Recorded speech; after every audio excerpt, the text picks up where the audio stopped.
image that broke this whole thing wide open wasn't a palace press release or a carefully worded statement from the communications office.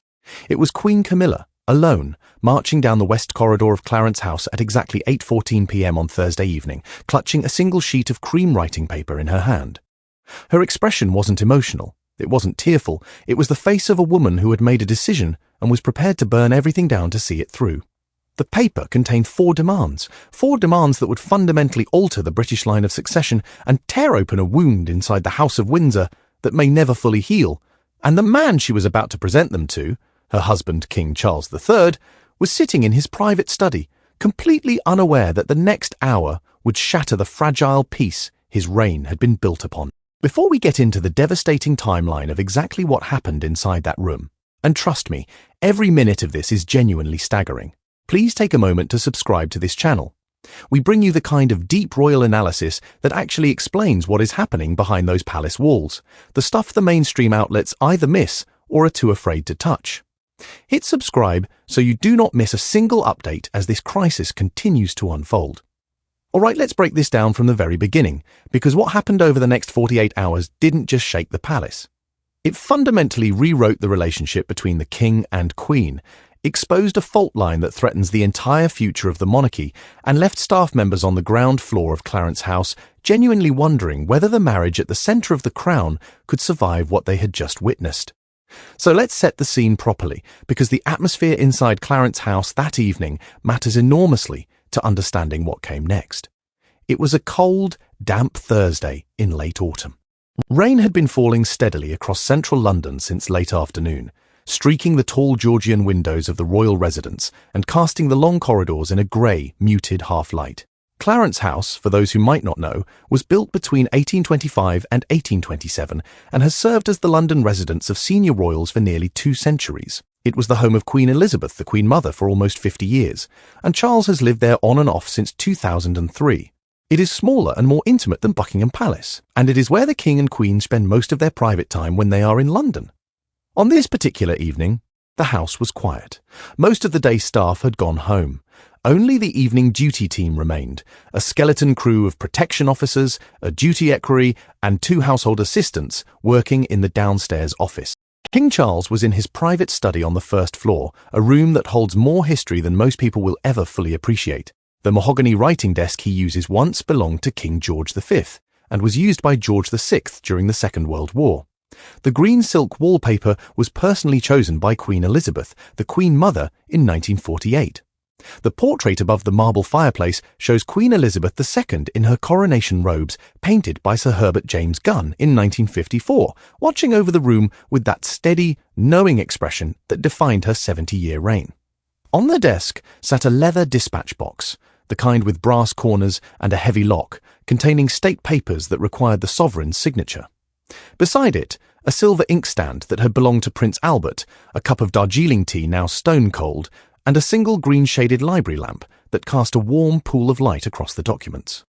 The carriage clock on the mantelpiece, a gift from the late Queen to her eldest son on his 60th birthday, ticked steadily in the silence. Charles had been working since 6 o'clock, reviewing briefings on an upcoming Commonwealth trade delegation and annotating memoranda from the Foreign Office. He expected a quiet end to the evening, followed by a light supper with his wife in the small dining room downstairs. That is not what he got. At precisely 8:14 p.m, the heavy oak door to the study swung open without a knock.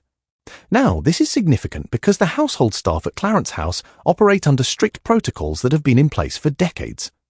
No one, not even the most senior private secretary, enters the sovereign's private study without announcing themselves first. The equerry on duty that evening, a former military officer who has served the household for 6 years, heard the door open and assumed it was a staff member making a terrible mistake. He moved toward the corridor to intervene, but stopped dead when he saw who it was. It was not a member of staff. It was, and the expression on her face immediately told him that something had fundamentally shifted in the atmosphere of that house. She didn't look angry. She didn't look emotional or tearful or distressed. She looked resolved in a way that was, according to the equerry's later account, almost frightening. Her pace was not hurried, but it was absolutely purposeful, a steady mechanical stride that carried her past the startled equerry without a glance. Her eyes were fixed straight ahead on the door to her husband's study. Her jaw was set tight. She carried a single sheet of heavy cream writing paper, the kind used for personal correspondence by senior royals, bearing the consort's personal watermark. In her left hand, pressed flat against the side of her dress, was something small, dark, and rectangular. None of the staff in the corridor could identify it. Later, that detail would become devastatingly important to the entire story. Camilla did not pause at the door. She did not knock. She simply pushed it open and walked inside, closing it firmly behind her. The equerry, understanding that something extraordinary was unfolding, moved to his desk in the outer office and began noting the time and the sequence of events in his duty log. This is standard protocol when anything unusual occurs during a shift. His notes, which would later be reviewed by the senior leadership team, provide the most reliable timeline of what happened next. Inside the study, Charles looked up from his papers, startled. He removed his reading glasses, the gold-rimmed ones he has worn for years, and placed them carefully on the leather desk mat. Camilla did not sit down in the chair opposite his desk, the comfortable upholstered chair she normally occupied during their evening conversations, the chair where she had sat hundreds of times before to discuss family matters or share a nightcap before bed. Instead, she remained standing. She looked down at her husband, and according to two separate sources who were briefed on the exchange within hours, there was a moment of absolute stillness between them, a kind of suspended silence that felt like the pause before a thunderstorm. Then Camilla placed the cream paper directly on top of the state documents the king had been reviewing, covering them completely. She did not ask permission. She did not preface the document with soft words or gentle framing. She simply laid it down and spoke. Her words, according to those who later learned of them, were measured, controlled, and clearly rehearsed. She told Charles that she had dedicated nearly 3 decades of her life to supporting him. She had defended him against public criticism, absorbed media hostility that would have destroyed a weaker person, endured being called the most hated woman in Britain, smiled through state banquets while knowing that half the room still blamed her for the collapse of his first marriage to Diana, Princess of Wales. She had stood beside him through his mother's death, through his cancer diagnosis, through family divisions that had torn the monarchy apart in full public view. She had never complained. She had never asked for anything for herself. But now, she said, it was time for the monarchy to acknowledge that sacrifice, not with words or gratitude, or empty ceremonial gestures, but with real, permanent, institutional recognition. She wanted her family, her bloodline, her Parker Bowles children and grandchildren to be formally, legally, and permanently woven into the fabric of the crown. Charles looked down at the document. The silence in the room, according to the equerry's duty log, stretched for a full 60 seconds. The only sound was the steady tick of the carriage clock and the distant patter of rain against the window panes. The document contained 4 specific demands. Each one was written in Camilla's careful, elegant handwriting. Each one was more constitutionally explosive than the last. And each one represented a direct challenge to the fundamental principle that has governed the British monarchy for over 1,000 years, that the royal line flows through blood, not marriage, and that consorts, no matter how beloved or respected, do not bring their own bloodlines into the succession. Demand number 1. Camilla demanded that her son, Tom Parker Bowles, a respected food writer and critic who has never held any formal role within the royal household and has largely stayed out of the public eye, be granted a non-hereditary peerage within the next calendar year. Specifically, a barony.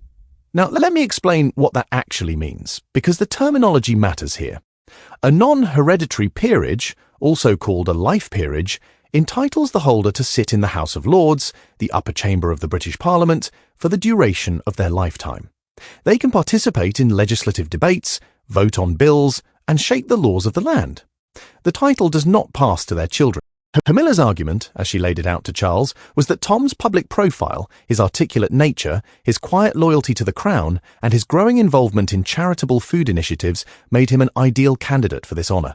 What she did not say, but what Charles immediately understood, was that a life peerage for Tom would create a permanent Parker Bowles voice inside the legislative machinery of the United Kingdom, a voice that could advocate for interests aligned with Camilla's vision long after Charles was gone.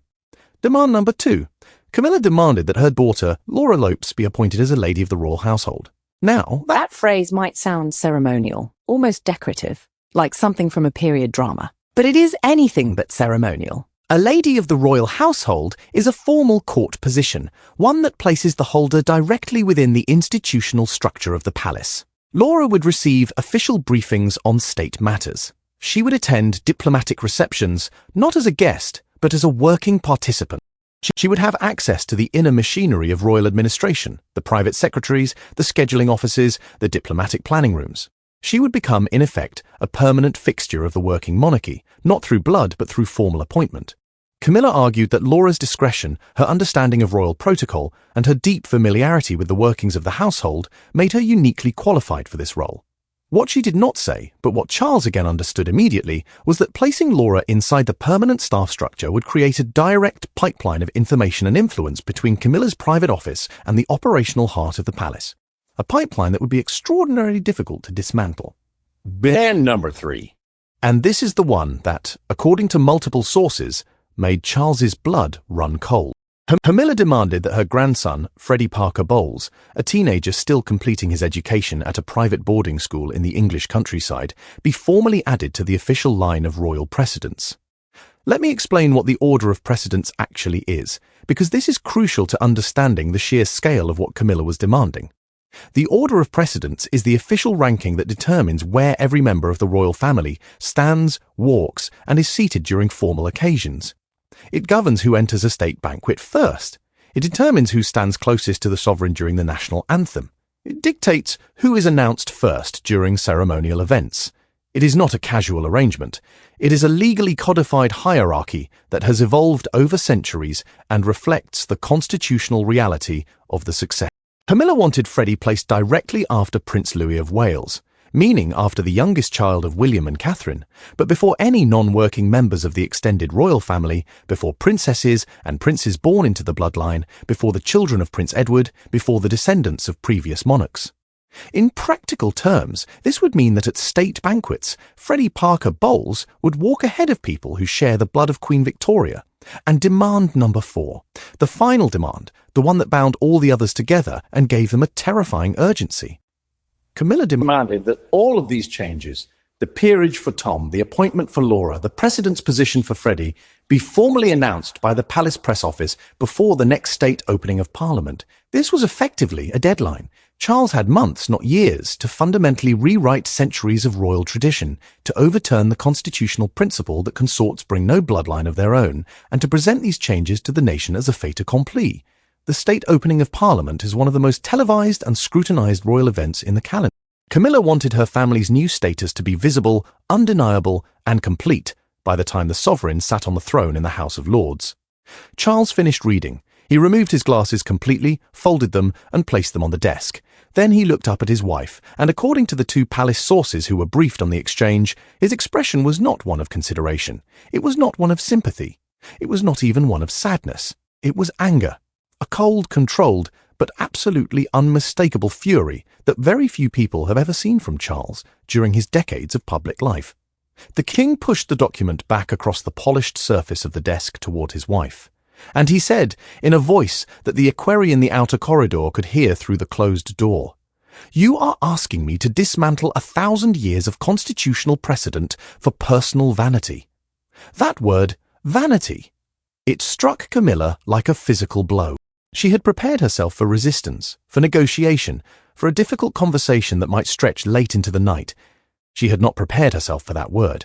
Her expression, according to the sources, shifted from controlled resolve to something sharper, something wounded, but also defiant. She told Charles that vanity had nothing to do with it. She was not asking for jewelry or palaces or a grander title for herself. She was asking for her family, the children she had raised before she ever met him, the grandchildren who called him Grandpa, to be treated as something more than peripheral visitors to an institution she had spent decades serving. She reminded him that his own great-grandfather, King George V, had created new peerages for the children of his consort, Queen Mary. She reminded him that other European monarchies, the Dutch, the Belgian, the Danish, had adapted their structures to accommodate blended families. She was not, she insisted, asking for the moon. She was asking for recognition of a simple truth, that she was not just a consort, she was his wife, and her family deserved a place at the table. Charles stood up. This is significant. The king rarely stands during private meetings. His preference is to remain seated, to maintain a calm and measured physical presence. But now he rose from his chair behind the George V desk, and his voice grew louder. He told Camilla that the British monarchy was not a European principality that could be restructured on a whim. The royal line was not a family favour to be negotiated around a dinner table. It was governed by the Act of Settlement of 1701, by the Succession to the Crown Act of 2013, by the centuries of binding constitutional law that defined precisely who was royal and who was not. Her grandchildren, he said, were not and would never be royal. That was not a punishment. It was not a rejection. It was a constitutional reality. The Parker Bowles name carried no sovereign lineage, no claim to the throne, no place in the statutory framework of succession. To elevate Freddie, or Laura, or Tom would be to fundamentally alter the nature of the monarchy from a blood institution to a personal fiefdom. And that, he said, he would never do. Camilla did not retreat. According to the sources, she did not cry. She did not plead. She did the one thing that Charles had not anticipated. She planted both hands firmly on the edge of the desk, leaned forward, and told her husband that she had spent 3 decades being told she would never belong. She had been told she would never marry him. She had been told she would never be accepted by the public. She would have been queen if those predictions had been wrong. Every single barrier had fallen. And she told Charles that this barrier, the exclusion of her bloodline from the royal order, would fall too, whether he helped her or not. Charles asked her what exactly she meant by that, and Camilla did something that transformed this from a heated marital argument into a full-blown constitutional crisis. She reached into the pocket of her dress and withdrew the small, dark, rectangular object that the equerry had noticed earlier. She placed it on the desk between them. It was a digital voice recorder, a small black device, no larger than a cigarette lighter, with a tiny red light blinking steadily on its side. Camilla told Charles that for the past 6 months she had been documenting private conversations about her family's exclusion from the royal line. Conversations with senior palace advisors, with private secretaries, with members of William's household, and with Charles himself. She had recordings, she said, of discussions that the palace would never want to become public. Candid assessments of family members, unguarded opinions about Commonwealth leaders, blunt discussions about financial arrangements and inheritance structures and the internal politics of the House of Windsor. And unless her demands received formal, documented consideration by the full Royal Household Council within 7 days, she would personally ensure that carefully edited transcripts of those recordings found their way into the hands of a sympathetic investigative journalist. The King's response was not immediate. There was, according to the sources, a pause of perhaps 3 seconds. And then his fury, which had been simmering beneath a controlled surface, erupted. Charles swept his arm across the desk. A heavy crystal paperweight, a gift from a former Commonwealth Prime Minister during a state visit 2 decades ago, was knocked from the surface and shattered against the marble fireplace. The sound echoed through the entire corridor. 2 protection officers rushed toward the study door, hands moving toward their sidearms, before the duty equerry waved them back with a pale, shaken face. Charles told Camilla that she had just committed an unforgivable breach of trust. Recording private royal conversations without consent was not merely a marital betrayal. It was a potential national security violation. The sovereign's private discussions with advisors touch on matters of state, on diplomatic relationships, on intelligence briefings. To record those conversations and threaten to leak them was, Charles said, not the action of a wife. It was the action of an adversary. Camilla did not flinch. She told Charles that she had not wanted to become an adversary. She had wanted to become a true partner. She had wanted her family to be accepted. She had waited years, decades, hoping that time and loyalty would soften the institutional resistance to her bloodline. But she had finally understood, she said, that the palace would never voluntarily open its doors to the Parker Bowles name. The only way in was to force the door open. And that, she said, was exactly what she intended to do. Charles demanded she hand over the recorder and all copies of the recordings immediately. Camilla refused. She told him the device on the desk contained only a sample of what she had collected. The full archive, she said, was stored in a secure off-site location with instructions to be released should anything happen to her. The implication was clear, and it hung in the air of that study like smoke. She was not merely negotiating. She was preparing for a war she had long anticipated she might lose by conventional means, and she had built her arsenal accordingly. The standoff continued for another 40 minutes. The equerry's duty log records that the raised voices continued until nearly 9:30 p.m., though the individual words became harder to distinguish as exhaustion set in on both sides. Charles attempted to reason with his wife. He told her that even if he wanted to grant her demands, and he did not, the constitutional machinery simply would not permit it. The Prime Minister would have to be consulted on any peerage recommendation. The Lord Chamberlain would have to approve any appointment to the royal household. The Accession Council would have to be notified of any change to the order of precedence. This was not a medieval monarchy where the king could rule by decree. It was a constitutional system hedged with checks, balances, and the ever-watchful eye of the British press. Her demands, he said, were not just wrong, they were functionally impossible. Camilla told him that impossibility was simply a lack of will dressed up in legal language. She reminded him that the palace had moved heaven and earth to manage the crisis around Prince Andrew. It had rewritten protocols, managed media narratives, and deployed legal resources on a massive scale when the institution itself was threatened. All she was asking for, she said, was a fraction of that institutional energy directed toward her family. Was that really so unreasonable? Was she really asking for so much? 3 decades of loyalty, and the palace could not spare even a barony and a place in the precedence for her grandson. Charles sat down again. The anger had not left him, but it had been joined by something else, exhaustion, and perhaps, according to one source, a sliver of genuine anguish. The king told his wife that he loved her. That part, he said, had never been in doubt. But he could not sacrifice the constitutional integrity of the monarchy for any individual, no matter how much he loved them. His mother had taught him that. His grandmother had lived it. The crown came first. Always. And if Camilla forced him to choose between his wife and the crown would win. Not because he wanted it to, but because it had to. That was the burden he had been born to carry. Camilla looked at him for a long moment.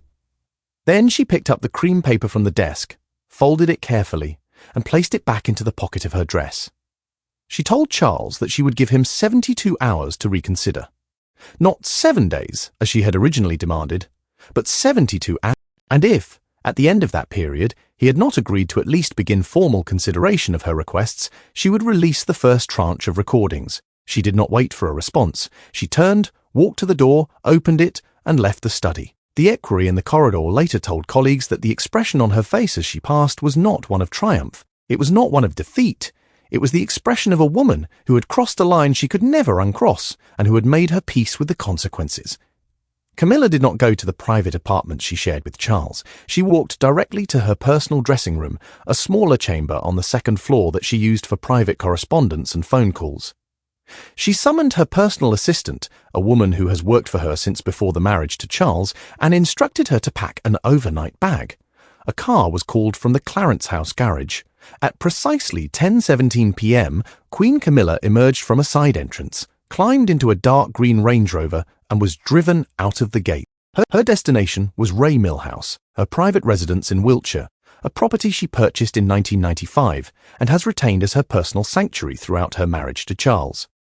She arrived just after midnight and spent the remainder of the night alone, her phone switched off, the house dark except for a single light burning in the upstairs sitting room. Back at Clarence House, Charles remained in his study. He did not ring for a servant. He did not call for his private secretary. He sat alone in the green leather chair, staring at the shattered crystal on the marble hearth, until nearly 3 o'clock in the morning. The duty equerry, who remained at his post in the outer office throughout the night, later noted that the king did not emerge once. No tea was requested. No papers were reviewed. The house was utterly silent, except for the steady, relentless ticking of the carriage clock on the mantelpiece. By sunrise, the palace machinery had kicked into high gear. News of Camilla's departure had spread among the senior staff within minutes. The private secretaries to both the King and Queen, Sir Clive Alderton and Sophie Densham, convened an emergency meeting in the Regency Room at Buckingham Palace at 7 o'clock in the morning. This room, with its gilded ceilings and portraits of long-dead monarchs, had witnessed some of the most consequential meetings in modern royal history. What was discussed there on Friday morning would join that list. Sir Clive, a career diplomat who has served as Charles's principal private secretary since 2022, described the situation in stark. He told the assembled officials that the existence of the secret recordings changed everything. If Camilla followed through on her threat, the monarchy would face a scandal that made the War of the Waleses in the 1990s look like a minor domestic disagreement. Private conversations between the sovereign and his senior advisers, candid assessments of foreign leaders, unguarded opinions on politically sensitive matters, all of it could spill into the public domain and cause diplomatic damage that would take a generation to repair. William, the Prince of Wales, was briefed by secure video link from Kensington Palace shortly after 8 o'clock. Sources close to the prince say his initial reaction was one of cold, controlled fury. He had long warned his father about the risks of giving Camilla unrestricted access to private family discussions. He had argued, privately but persistently, that the Parker-Bowles family should be kept at a respectful distance from the operational core of the monarchy. Now his warnings had been vindicated in the most dramatic and damaging fashion imaginable. William reportedly told his private secretary, Jean-Christophe Gray, that Camilla had revealed her true priorities, and that this crisis, however painful in the short term, provided the legal and moral justification needed to permanently separate the Parker-Bowles family from any formal role in the institution. His words, according to one source, were precise and unemotional. "She has given us everything we need, now we finish it." But Catherine, the Princess of Wales, saw the situation differently. She understood her husband's frustration, and she shared his concerns about institutional integrity. But she warned him that a public war with the king's wife would damage everyone involved, including the future king himself. The British public, she reminded him, does not pass legal technicalities or constitutional arguments. The public sees human drama. And if this crisis became a public spectacle, the narrative would not be about the constitutional limits of consort power. It would be about a younger generation, ganging up on an older woman, a woman who had already endured decades of public hostility. Sympathy would swing toward Camilla regardless of the legal facts. Catherine urged a mediated settlement, one that neutralized the immediate threat of the recordings, while offering Camilla a dignified path to retreat. She understood, perhaps better than anyone else in that conversation, that winning the constitutional argument meant nothing if the monarchy lost the public's trust in the process.